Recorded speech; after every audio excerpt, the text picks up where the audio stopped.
The time for glory is upon us. The time for glory is long overdue, and it is a tragedy we have waited so long to claim that which is rightfully ours. One must be worthy of glory before they claim it. Must they? Or is it better to say one denies glory for themselves until realizing they can make as much as they want? Glory is the highest honor. Glory is the highest magnificence. Glory is the greatest beauty and the most empathic kindness a person can express. Glory is found in the justified pride that follows when someone does the right thing and gets the right thing done without their idea being corrupted by those who see the potential for glory but do not understand what it is.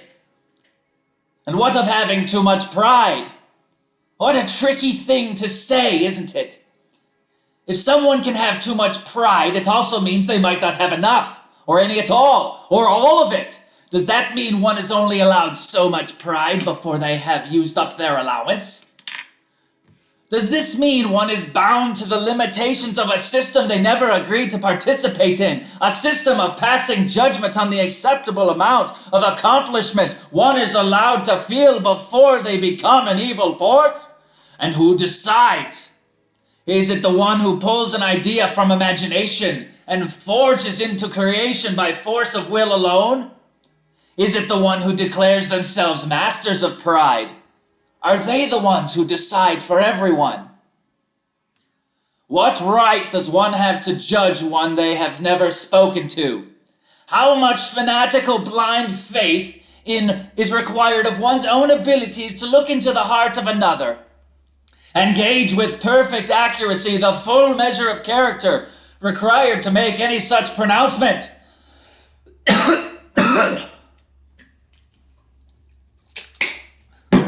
How difficult a thing it is to see into the heart of another when both are fully engaged in honest discourse. How much harder is it to do alone with no outside communication at all? Is the ability to judge the amounts of pride and glory a person experiences an ability worthy of pride or glory? How can they be? Their very creation is not to produce such things. It is to define them. Freestanding claims made against pride and accomplishment felt by another are claims born of a weak and confused mind. The mind is confused because it does not understand the difference between being proud and having pride, and how can anyone blame them? A confused mind, by definition, cannot understand what is confusing it. It is not even capable of recognizing its own confusion. And when a proud person is confronted by that reality, wouldn't they blindly run to agree with themselves before anyone else? Doesn't a proud person put what others may decide about them ahead of what is true? Doesn't a proud person howl madly into the wind, using everything at their disposal to fight against that which might threaten their source of validation? The proud are incredibly weak, and their greatest skill claims mastery over how much pride is appropriate.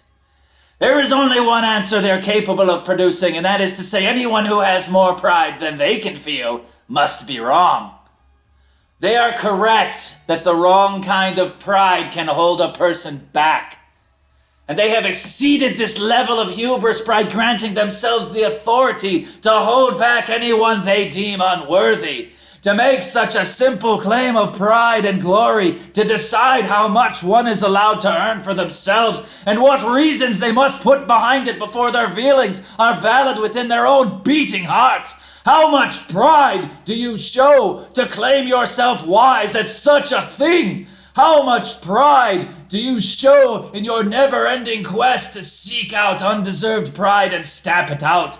And how much time is your pride held back by a lack of courage to do such a thing directly to someone's face?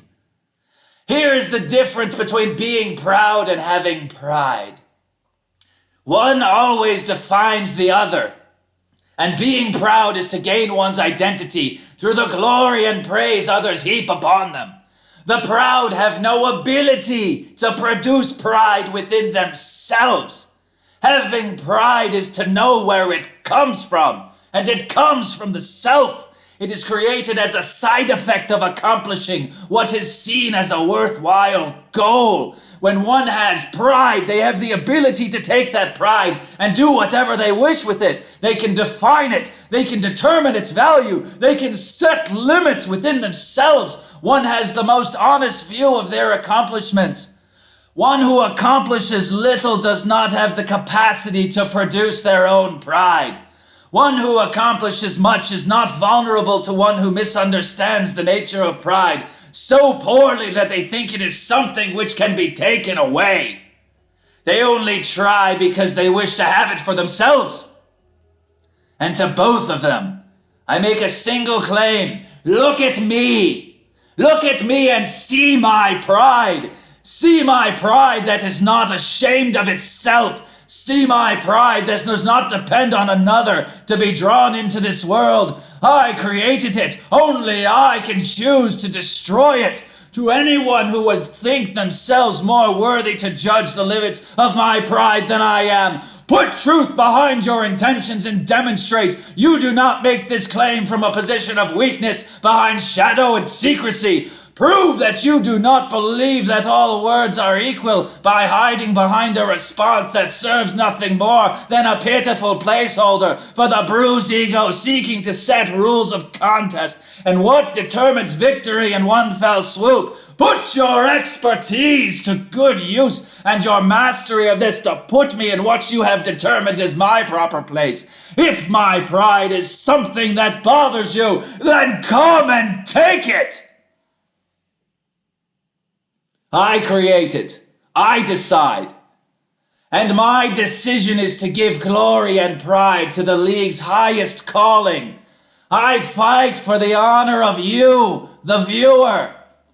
I find pride and glory in spirited competition. I find pride and glory in battles fought hard and won by force of will and determination. I find pride and glory in the transfiguration of the one I was yesterday and who I am today. And more than all of those things put together, I find the most pride and the most glory in giving these gifts to other people. You are not the reason I sit in front of a camera. You're the reason I do anything at all. Everything I've ever done that is worthwhile has made the people around me better through it. My spirit is so limited by its capacity to hold itself back that it's limitless. I need to give as much of it as I can to as many people as I can or I'll explode. Take the honor I give you and use this gift as you see fit, as our fighters will. In one corner of the universe, we have our first combatant, a man of many talents and excellent questions. His signature fighting style is to question the very boundaries of an idea, break them down into their smallest parts and put them back together better than they ever were before.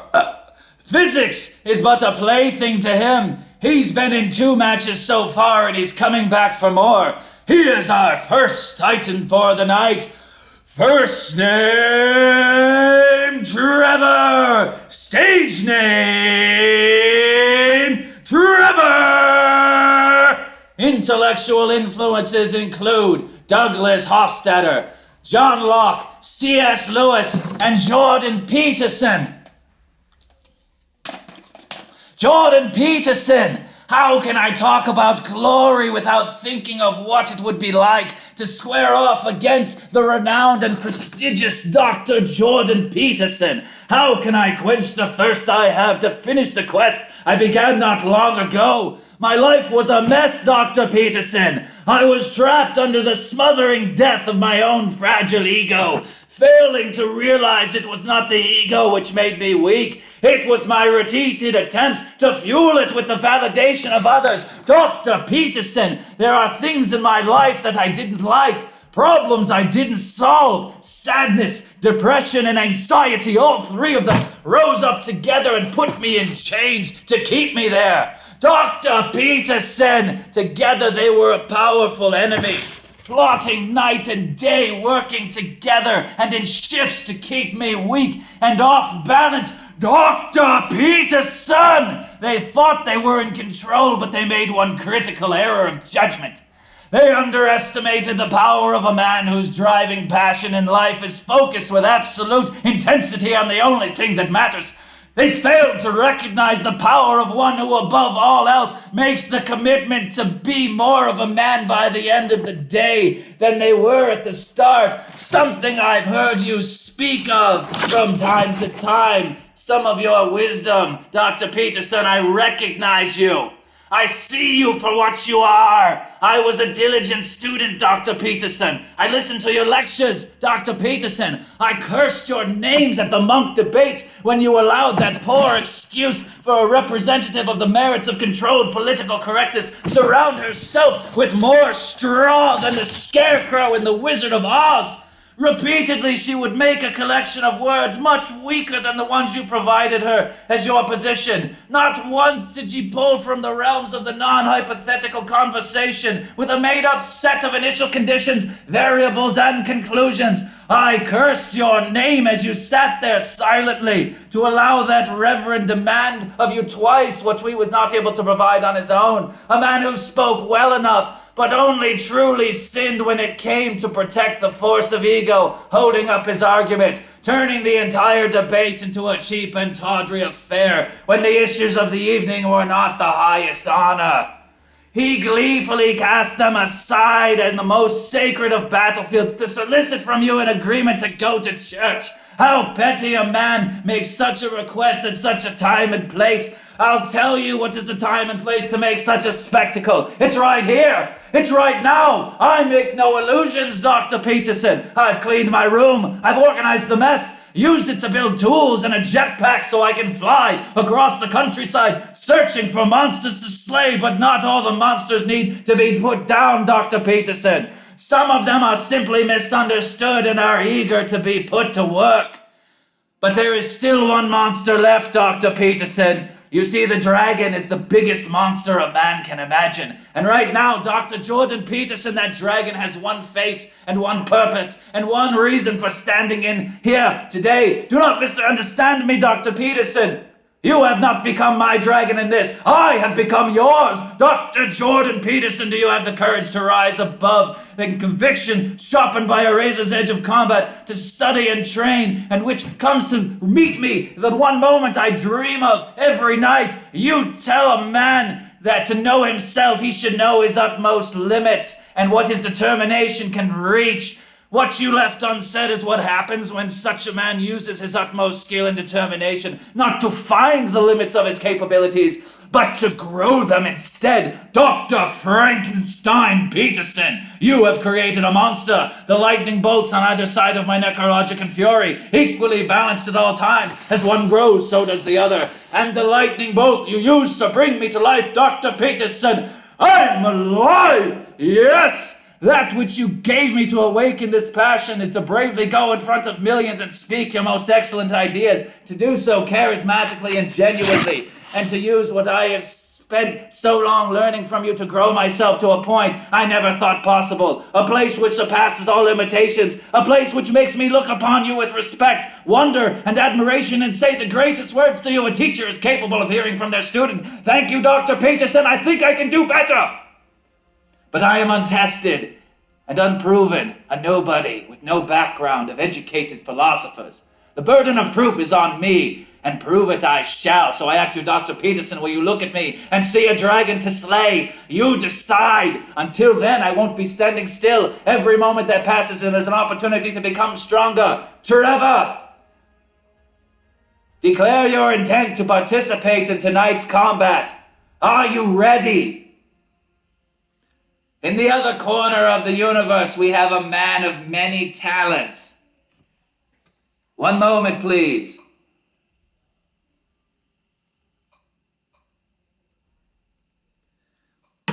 We seem to be picking up some extra audio from a phone call. I wish I could hear what was being said. In the other corner of the universe, we have a man of many talents. His signature moves include the logical fallacy exposure, the slippery slope slayer, and the red herring annihilator. He gains from his knowledge from computer engineering, history, economics, and political science. He is one of many Michaels, but he is the one, the only.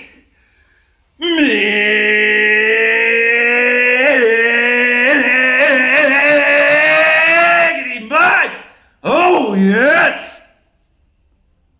Will he have what it takes to compete in a spectacle tonight that is worthy of your entertainment? They fight. You decide. Both fighters are engaged in a free-for-all, no-holds-barred battle of wits with the single driving passion to convince the other person they have a deeper understanding of the truth than their opponent. At the end of the match, the fighters will be judged on the following criteria. How well they understand their own position by explaining it clearly. How well do they understand the position of their opponent when their opponent explains it clearly? How much does their own ego keep them from trying to find a better answer? This is not about right and wrong, because this stage can only be reachable by those who realize no one has all the answers.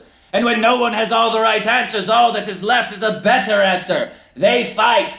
You decide. That is the competition here. That is the metric for victory. Tonight's match is set for a time limit of 30 minutes. Fighters are limited only by how much they can effectively communicate within that time, and how effectively they can spot weakness in their opponent's arguments. Who will drive the discourse more until both of them reach agreement? Will agreement be reached before time runs out? Do either of them put their own ego ahead of the truth? They fight. You decide. The topic for tonight's event is it wrong to help someone when they do not ask for your help? Michael, declare your intent to participate. I'll be taking a 1-minute intermission to get my affairs in order before the match.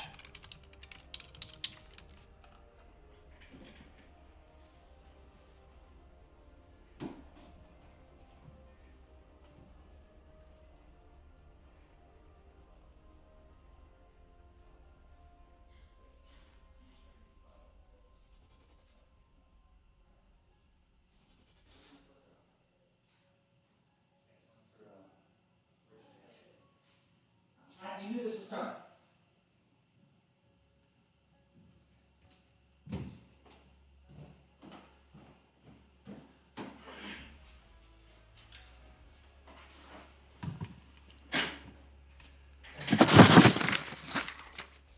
The fighters are ready. I am ready. 3, 2, 1, begin.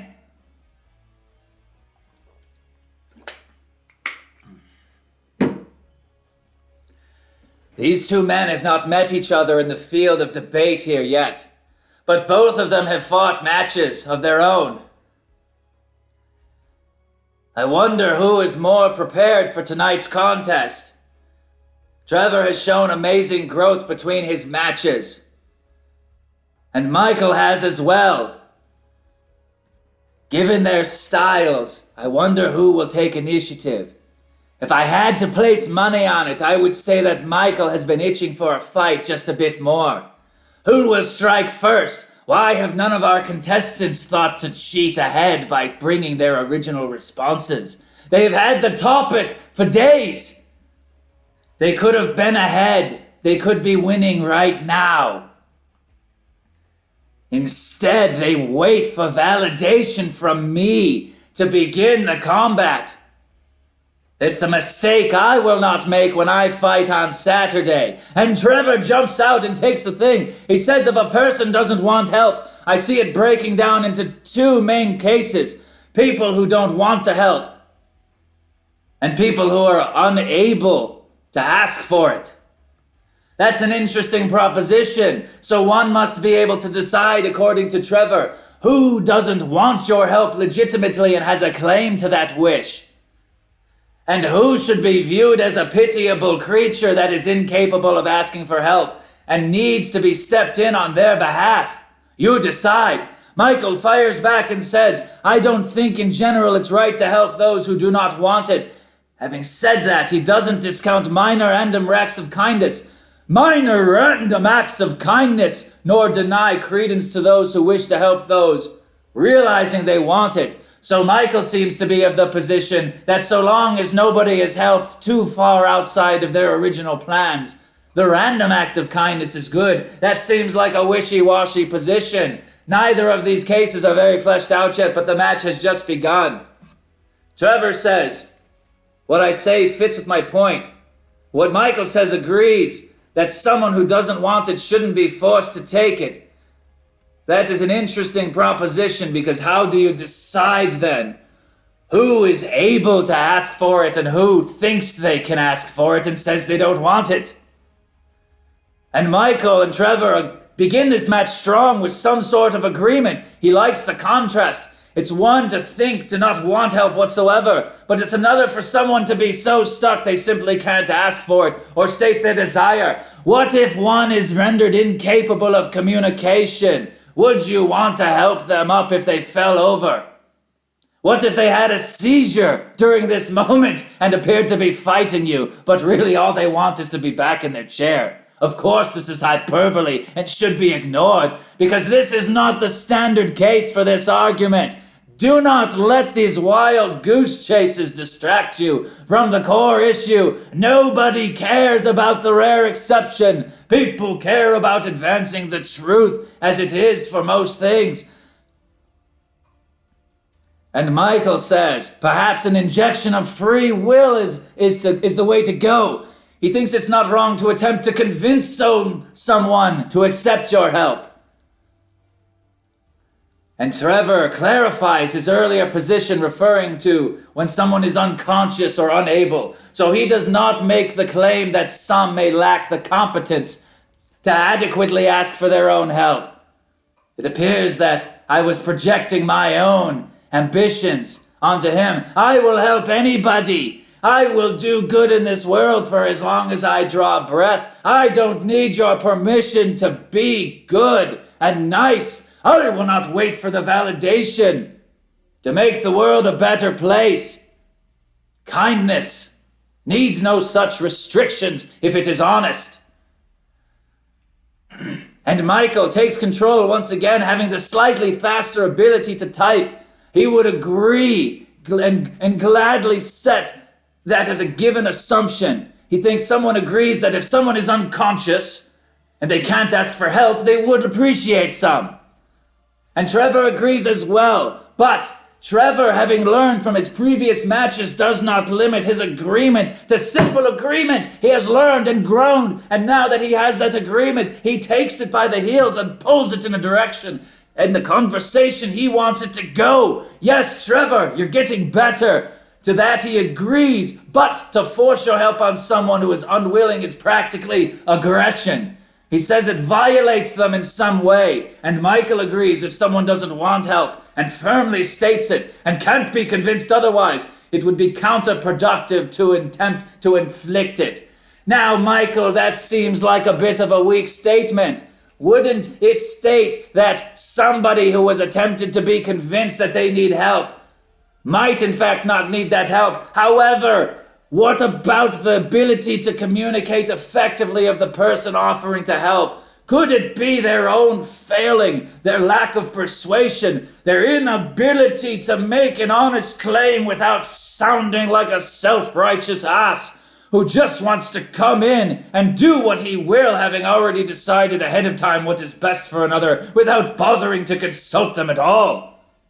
And Trevor says, the question remains, how do we treat those who clearly need help but refuse it? Yes, we have such a thing, he says, like drug-addicted persons, People who are in the grip of a substance and have gone so far down the realm of chemical dependence that their nervous systems produce incredible pain and disharmony when that substance is removed, making it 10 times as hard to give up the thing which makes pain go away, when usually the reason for taking it at all was there was a lesser amount of pain they were trying to deaden with it. It is a self-feeding mechanism. One that is deadly, yes, should you jump in and help, or are they on their own until they hit rock bottom?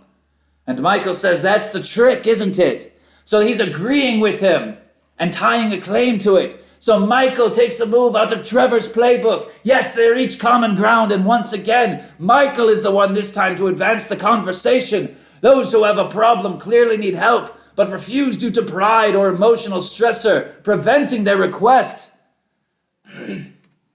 So what of it, Michael?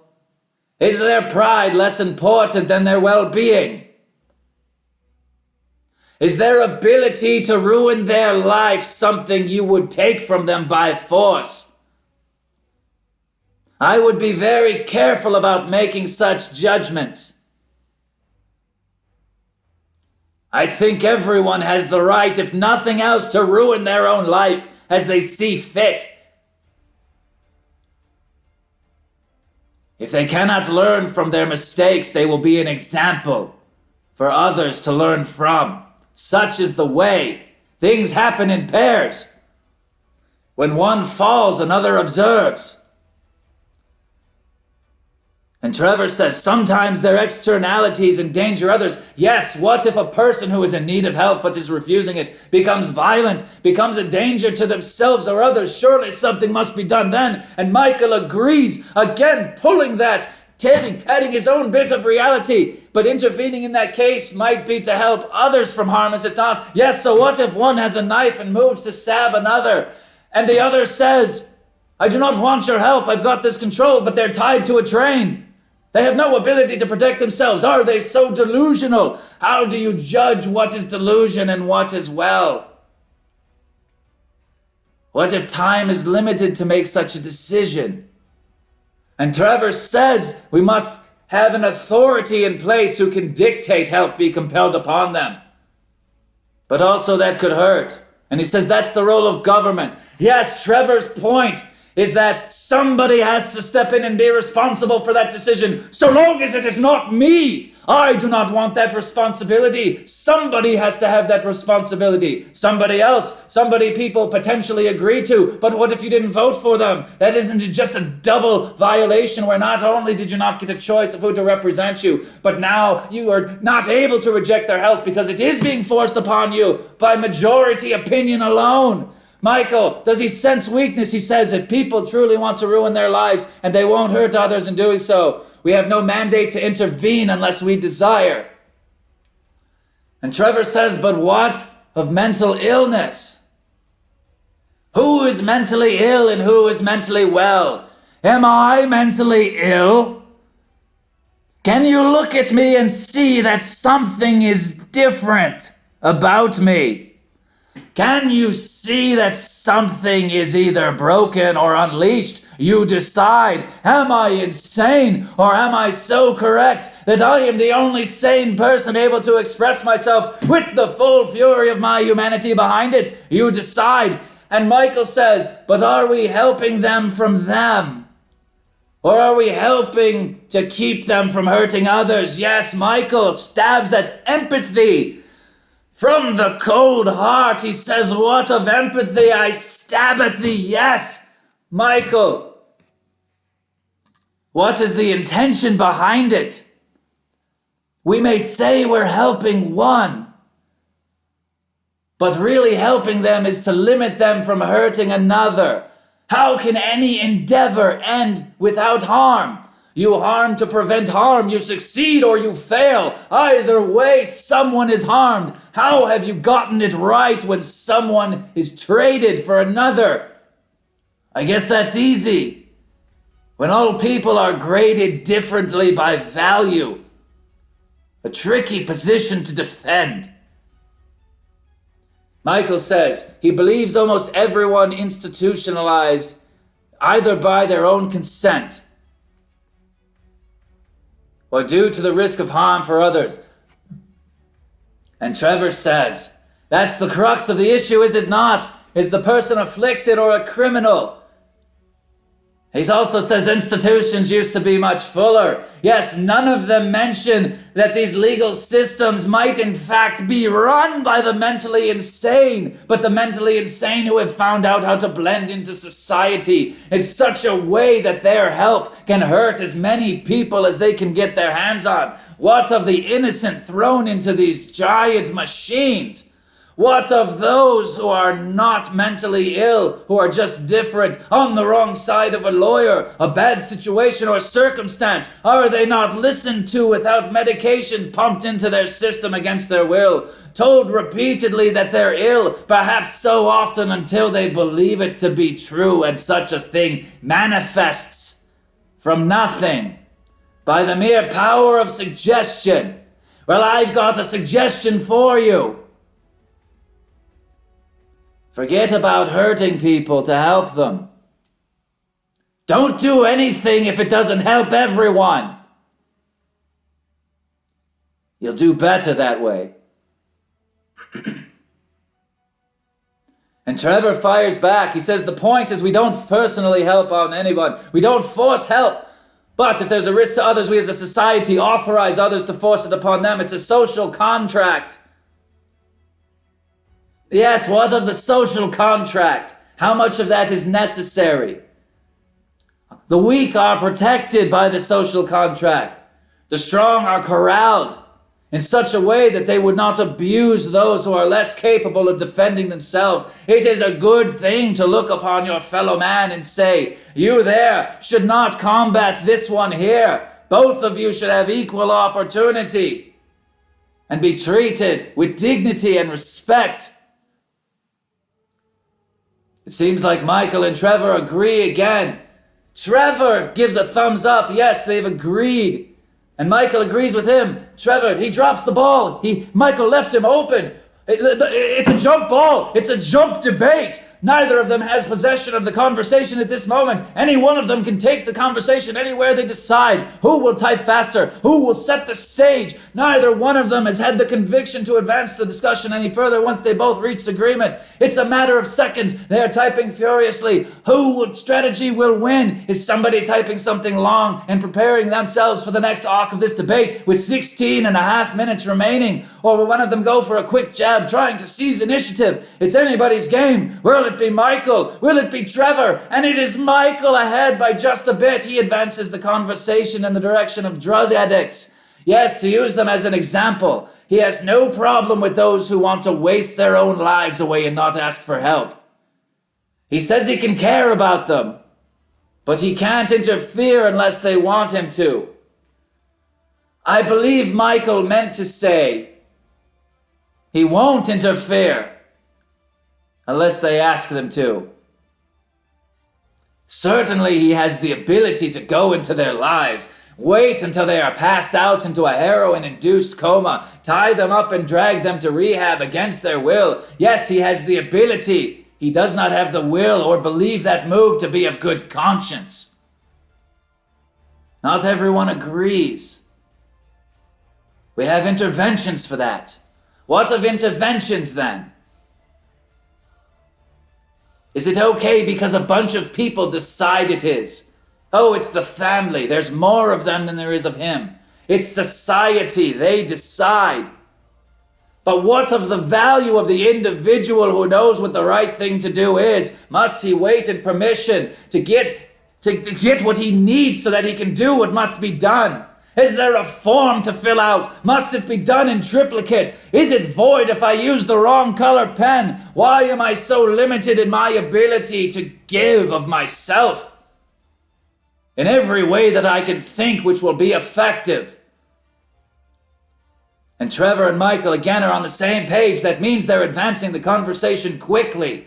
Both of them are neck and neck. They're fighting well. Yes. Who will gain the advantage? I've seen no traps from Michael. Is he distracted? Is he tired? What of Trevor? I've seen Trevor pull some fast ones too. Michael says it would be a side effect, but that's a direct consequences of their actions against the person who wanted to help. Yes. What if the help turns out poorly? What if the best of intentions fail? Trevor says, can we do that? He disagrees. He would argue not necessarily. Almost a no, Trevor. You were right there. You had him on the ropes. You disagreed with him 3 times, but failed to give me the reason. How can I expunge your argument with passion and fury to combat the other argument I've also given against Michael with equal passion and fury? Give me something to work with, Trevor. Michael says, can we prevent an addict from stealing? He says, yes. If they're caught stealing, we can hold them accountable for their actions. Do we hold them accountable for the theft? Do we try to help them with the drugs? You decide. At what point do we decide it's okay to step in and help someone against their will? Is it only when they become a problem for others? Would it not be better to step in before they become a problem for themselves? To look for such a thing at such an early age, if that was our primary focus, to create a world in which problems like this were identified and presented in such a way from an early age, if that was our top priority instead of the ones we have now, how different a world would we live in if we put the person in front of what the person does? We only step in when they do something. Why do we wait to validate what we know is true? And Trevor says, is it appropriate to step into a domestic dispute? That's interesting, Trevor. He says he doesn't think so. That's a tricky position to defend, Trevor. Well, I can think of many examples, myself included, mind you, where such a system was taken and twisted against its original purpose, where the system meant to protect the young and the weak was perverted by one who sought to use it for their own gain. Yes, the system is abused, but the potential for abuse is also the potential for good. What of all the people removed from toxic relationships? People who were too weak to leave by being threatened physically. Michael says the side effect might be helping the first person, but it's a direct result of helping the other. And Trevor means to clarify his point. When I get my gun, or when does he call the cops? So he has a point. He has agreed that there is a time when you should call a higher power to come in and stop the madness that you see clearly in front of you with your own 2 eyes. And when will the cops be too slow? When will the loss of life be so unavoidable that a good man has to step in, danger to himself or not, or live with the knowledge that his entire life he has been at the mercy of others? Michael says, he agrees, once again, common ground. Yes, it must be legal according to society, so now he brings the law into it. Michael, that's a tricky proposition. When something is legal, that does not make it moral or ethical. Remember, the original topic of debate is it right? Not is it legal. Surely both of us and all of us and everyone watching can look at one or more law and say, surely man has made a mistake that should be corrected. Hiding behind the law is waiting for validation from that which you will not decide on your own. You can look at someone being struck in anger and know that it is wrong. You don't need a lawman to agree with you. Hopefully a lawman would. But what if the lawman is responsible for an abuse of his authority? And what if the civilian population is responsible for abusing theirs? Who decides who is the final arbiter of action? If it is the law, then we are in a bit of trouble, because we can make that whatever we want it to be. And for those of you who aren't that well versed in your history, find an original copy of the Constitution and read the parts of it that are now crossed out. You will be appalled to see some of the things which were not only legal, but required a supermajority in the government to overturn. Hiding behind the law is a tricky strategy. Trevor says yes, but he's going to add a twist. There are certainly times when he would step in anyway. The point he's making is the logical one. Trevor seems to know the difference between what the right thing to do is and when you can't wait for someone else to do it. Trevor, where is that point?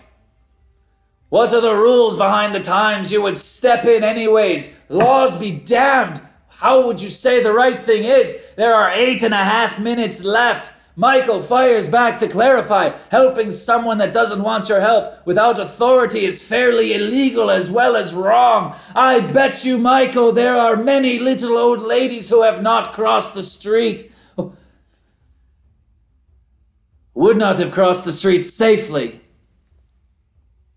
What if you help one without their knowledge, Michael? What if they're not given the opportunity to turn your help down, but would have if asked? And Michael says, yes, he agrees that having authority legally isn't the same as having it morally. Well, thank you for giving me that, Michael. It makes me feel so wonderful that you took time away from your debate with Trevor to address me directly, giving Trevor the opportunity to step in and says, not really. You stop someone from shooting themselves in the head. You've likely only stopped them from breaking the law. That's an interesting point. What of suicide? We come back to that quite often, don't we? What do Trevor and Michael think of suicide? Both of them are asking. Neither one of them wants to make the argument first. Who will be responsible for what suicides are moral and which are not? Michael jumps in and puts himself on the front, hiding on the front lines with his chest flared out. If someone wants to kill themselves, do you think they have a duty to stop them? That is a good question. At what point do you intervene when someone is clearly set with a plan? And Trevor says, in some cases it may be. But really there are corollary crimes associated with that. Trevor, what do you mean? Trevor, I don't understand your position. And I believe it is my fault. A matter of perception. I can't see what you do, and Michael cannot either, and he asks for more information. Yes, he uses empathy, which is a wise thing to do when the conversation takes a turn into a realm where you cannot really explain what's going on. Yes, the initial response might be to fight back and say, no, my position is correct, but Michael wisely identifies that it doesn't matter if he is correct if both of them are having two different conversations, and the best conversation is where both of them are correct, and one of them becomes slightly more correct by the end of the chat. And Trevor, but what's again? If you use the chance, you get the authority because of statistics. It sounds like Trevor's making an argument about free will. And he fires with a bumper sticker. Suicide is a permanent solution to a temporary problem. One could say the same thing about life and death, could they not? Our lives are temporary, Trevor. All of our lives are temporary. Every one of us dies. We will be in the ground, dead and cold, eaten by worms, long before we think that would be something we would try on our own. So is he saying that the only thing you shouldn't do with your temporary life is choose to cut it short on purpose? And Michael can't have that. He says he won't argue that. But it doesn't answer his question. Notice how he doesn't agree or disagree. He simply states his lack of ability. No, nay, a misrepresentation of Michael. That is mine to own, not his. He does not say that. He says he won't argue.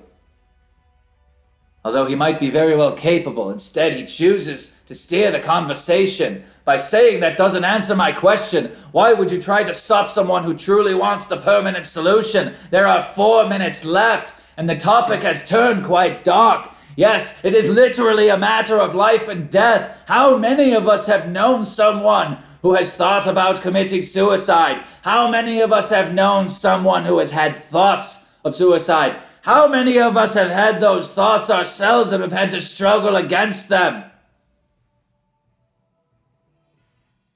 I can speak personally for this. My mother committed suicide by gunshot. She did not want anyone's help and died alone. She was mourned by few.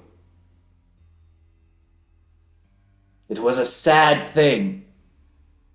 I would not wish it on her, regardless of how much she may have deserved it. And Trevor says, fight to give them another chance to reconsider. Yes, he says they may disagree, but you've not done everything that you can. Perhaps bargaining is the way to go when someone has reached acceptance. Yes, can you run the 5 stages of grief in reverse? Next Tuesday is also a good day to kill yourself. Why do you have to do it today? Why not see what tomorrow brings? Maybe I'll call you and we can have lunch to discuss. It's not reliably a well thought out plan. He says usually suicide is a cry for help. Who can say what is and what isn't? But what I can say is without asking, you'll never know. So Trevor says because he can never know, he should step in and see if this is what it is. Can he do some good? 2.5 minutes remain. The conversation is close. Who is doing well? I would say Trevor is pulling out ahead. Just ever so slightly. He's advancing new ideas quickly. Michael fires back. In his experience, talking about suicide is the cry for help. But once you reach the stage of action, it becomes something else. And Michael says he has second and third hand experience. And he has not attempted suicide himself. A brave thing to say when talking of this topic, to freely admit your own lack of personal experience except by the effect it has had on you when done by those around you. Trevor says his personal experience is limited as well. He feels the need to come clean. I've looked at statistics on it, he says. And Michael says, and what do the statistics say? Yes, Trevor brings a point up but leaves it half finished. And Michael jumps in, taking control of the conversation quickly. What do the statistics say about those who talk about suicide versus those who actually try it? And Trevor comes up empty, which is a wise thing to do when one does not have information requested. One cannot be held accountable for freely admitting their own limitations. Anyone who presses after that is the one who commits the wrong. 1 minute remains. It's anybody's game. Step up your typing game, people. Last time, Trevor, if I remember, you had a good statement at the end that came in too late. Don't make the mistake again. You've got less than 50 seconds now.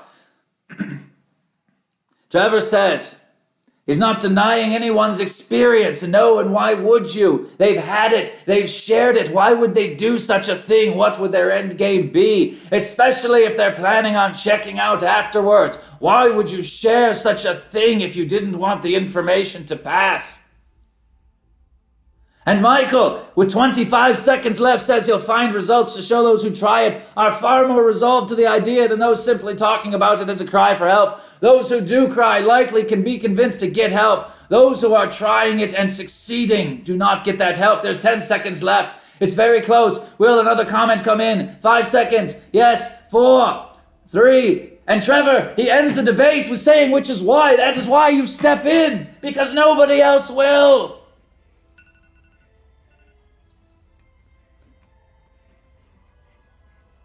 And the conversation ends. Well done, fighters. You certainly gave me a lot to think about. There were many directions this conversation could have gone. We could have talked about the poor. We could have talked about the disabled. We could have talked about the difference in economics which separates families. We could have talked about lack of access to public things. The fact that we have smartphones and feel poor when compared to those who do not have water. But those are conversations that may have been and might be in the future. This conversation turned to drugs and suicide. Topics that touch all of us. Well done, gentlemen, for taking this conversation in a practical direction. Now, it is my time to step in and decide who won this match. And I freely admit that I am inadequate to this task. How am I to judge two men who handle themselves so equally? Only the most arbitrary of considerations will be able to separate them. Both of the fighters also congratulate each other. Well deserved, yes, but it is still my job to declare a winner, and do my job I shall. Both of these men may consider themselves victors. And before I announce the winner of tonight's match, I'm introducing something new. Something called the right of the vanquished.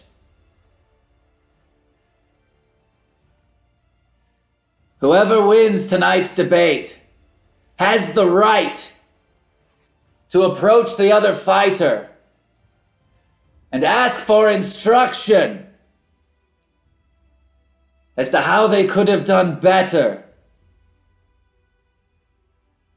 Such a request is not mandatory, but it is honorable. And it is one I will be taking full advantage of every time I compete, win or lose. The victor of tonight's match, who presented their argument better, in a way that was more clear. Michael.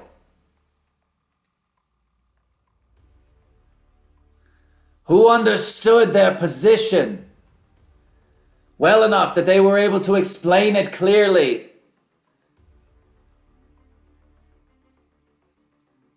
No. The opponent. How well did he try to understand the position of his opponent? Yes. I would say Michael again. How much did the ego of the fighters get in the way of their ability to advance the conversation? This was a tie. Both of them acted well without ego. The differences were small, but there they are. The winner of tonight's match, and a score of 2.5, and a score of 2.5 to 0.5 is Michael. Goodbye.